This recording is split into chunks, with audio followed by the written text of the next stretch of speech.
Umaasa pa rin ang House Prosecution Team na sasagot si Vice President Sara Duterte sa writ of summons mula sa impeachment court. Ito ay kahit 3 araw na lang ang natitira para sumagot ang bise. What we hope will happen is that sasagutin niya mismo yung mga charges laban na sa kanya. Kasi yung prosesong ito ay dumaan na sa Committee on Justice.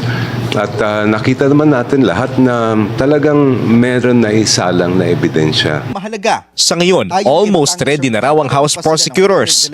At ayon sa lead prosecutor na si House Justice Committee Chair Jervy Luistro, aabot sa 25 ang magsisilbing witness para sa 4 na articles of impeachment. Ang ilan daw sa mga ito ay mula sa Department of Education at Office of the Vice President na may tuturing na may close relationship sa bise at sila ang mga hostile witness. Asahan rin na maglalabas sila ng sabina para sa bank officials para mahalungkat din sa paglilitis ang bank documents ni VP Sara. Sa ngayon, wala pa raw silang pasya kung bubuksan ba ang tax records ng bise.